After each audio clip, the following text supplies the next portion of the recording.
Good morning, everyone. Jamie Ostroff here. I just got out of a press conference at the Escambia County Sheriff's Office. Now, this is the agency that engaged in that final standoff with Blake Fitzgerald and Brittany Harper here in Florida very early this morning, pretty much overnight. We learned already today that Blake Fitzgerald was killed and Brittany Harper was injured. She's in the hospital, as we learned, here in the Pensacola area with injuries to her leg and her ankle. She is awake, but deputies said at the press conference that they can't talk about whether or not they've interviewed her or whether or not she's cooperating. But I want to lay out for you really everything that's been talked about, and forgive me in advance. I've got pages of notes here that I took, and I'm just going to read it for you and kind of try to walk you through this entire thing. This entire situation, according to the sheriff here in Escambia County, started just before 8 p.m. yesterday. This was when Fitzgerald and Harper robbed a famous footwear at the University Town Plaza at gunpoint. They were seen doing that, and then at 9:44 p.m. is the next time they were spotted. They were spotted on a toll plaza, and that at which point deputies were able to track them down, and they led them on a chase into Escambia County. Just before 10 o'clock, deputies did lose track of that vehicle. The sheriff said there was some traffic at that time, so they couldn't really engage in a very fast or crazy pursuit here. So they lost the vehicle in Pensacola. Then at 10:16, they found it again. They had gone south and parked outside of a house and ran away. At that point, the law enforcement had to search homes trying to find these guys. Apparently, they had gone into a house and took people hostage inside that house. Now, no one was hurt this entire time, but this hostage situation, we're told, lasted for a couple of hours. Let's jump forward to about 12:25 a.m. That is when Fitzgerald and Harper, we are told, stole a red pickup truck from those hostages earlier. They took off back into Santa Rosa County, Florida. That's east of Escambia County. They exited. The chase continued. That's when they again went into another neighborhood and tried to get into another house through the back door. The sheriff believes that the people who were inside that house were able to get out safely through the front door. So again, no one was hurt in that situation either, but Fitzgerald and Harper weren't able to get inside, and that was when that final standoff took place with deputies. U.S. Marshals were also there on the scene. This standoff, we're told, lasted for about 15 minutes.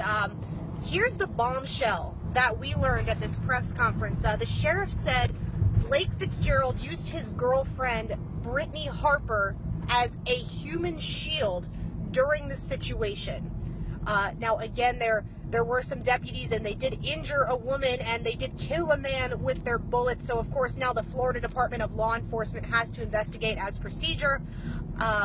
6 deputies are on administrative leave, again, pending this investigation. But the state attorney was also at the press conference, and he said he does not believe anything was done improperly here. He said the deputies tried to, of course, verbally get Fitzgerald and Harper to back down, but that did not work. They said they were not going to surrender in this situation. Now, we did want to know at the press conference if Blake Fitzgerald or Brittany Harper pointed a gun or fired at deputies. They wouldn't comment on that, but of course, given the spree of crimes that we heard about, deputies do know that they were armed. We're told Brittany Harper is awake in the hospital. I think I already mentioned that. Again, forgive me, I'm going through my notes here. Throughout the situation, no people were hurt except for the 2 suspects here.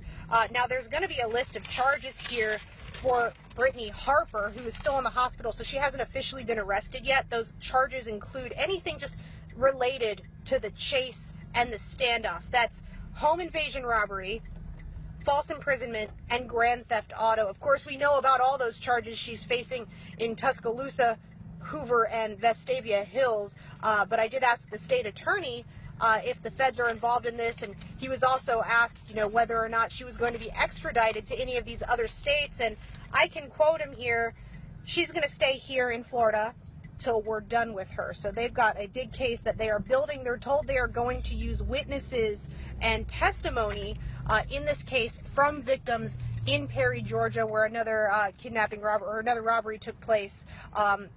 possibly from these cases that we saw in Tuscaloosa, Hoover, and Vestavia Hills. So there's more to come with that. He said he is going to work with, federal agencies as well to kind of handle those charges, since these crimes did take place in so many states. And also in Florida, she has not been charged in a robbery that took place at Alvin's Island in Destin, the famous footwear that I mentioned earlier that really got police on this initial pursuit last night, and a Piggly Wiggly here in the area that they say they actually got some conflicting evidence. So these three cases, they're going to have to investigate. But already this list of charges, it just keeps growing and growing. Right now we're headed to the neighborhood where the final standoff took place to see if we can just talk to anybody there and get a feel for what went down with residents that night. So this is where I'm going to have to leave you. We'll be back at 5 and 6 o'clock.